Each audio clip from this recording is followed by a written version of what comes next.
시청자 여러분 안녕하십니까? 이데일리 N 성주원입니다. 한국거래소는 오늘부터 지표 가치와 시장 가격 간 괴리율이 지나치게 확대된 상장지수증권 ETN에 대해 매매 거래를 일시 정지할 예정이라고 밝혔습니다. 이에 따라 정규시장 매매 거래 종료 시 실시간 지표 가치를 기준으로 산출한 괴리율이 5거래일 연속으로 30%를 초과하는 종목은 다음 날 하루 동안 거래가 정지됩니다.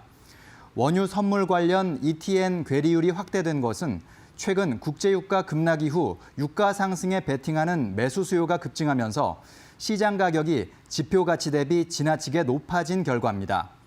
투자자가 ETN을 지표 가치보다 비싸게 매수하면 시장 가격을 정상화하는 과정에서 손실이 발생할 수 있습니다. 코로나19 사태로 증시 변동성이 확대되면서 주가지수 선물 옵션 거래가 급증한 것으로 나타났습니다.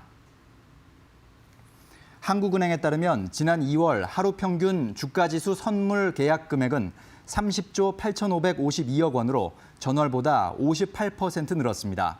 작년 동기보다는 75% 증가했습니다. 올해 2월 거래 대금은 2013년 6월 이후 6년 8개월 만에 최대 규모입니다.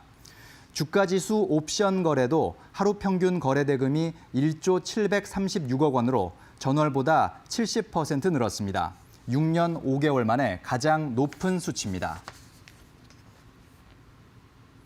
코로나19 여파로 금값이 급등하면서 금 수출액도 늘어났습니다. 한국은행에 따르면 지난 2월 비화폐용 금 수출액은 2억 9천만 달러, 우리 돈으로는 3,500억 원으로 지난 2012년 9월 이후 7년 5개월 만에 가장 컸습니다. 2월 금 수출 물량은 5.8톤으로 전년 동기보다 늘었습니다. 주요 수출 지역으로는 홍콩이 가장 많았습니다. 안전자산 선호 심리에 금값이 급등하면서 금을 재가공해 홍콩 등지로 수출할 유인이 커진 것으로 분석됩니다. 한편 2월 금 수입액은 6,610만 달러로 지난해 2월보다 많았지만 올해 1월보다는 적었습니다. 올해 만기가 도래하는 국내 500대 기업의 회사채 규모가 37조 4,600억 원에 이르는 것으로 나타났습니다. 기업평가 사이트 CEO 스코어에 따르면 연내 만기가 되는 회사채 중 40%에 해당하는 약 15조 원은 2분기 안에 상환해야 합니다.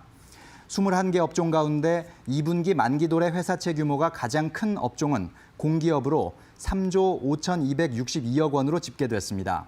석유화학과 조선기계설비, 여신금융 등도 1조 원이 넘었습니다. 500대 기업 가운데 올해 갚아야 할 회사채가 없는 기업은 모두 130개사입니다.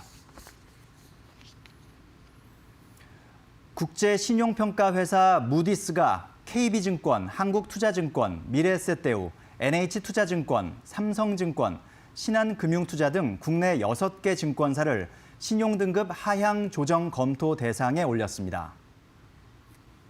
무디스는 코로나19 확산에 따른 글로벌 및 국내 금융시장의 변동성 확대가 증권사들의 수익성, 자본 적정성, 자금 조달, 유동성을 압박할 것이라는 예상을 반영했다며 이같이 밝혔습니다.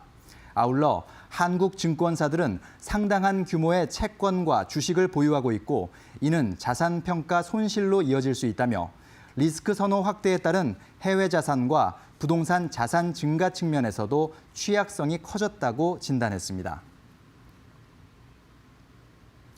지금까지 이데일리 N 성주원이었습니다. 이어서 간추린 소식 전해드리겠습니다.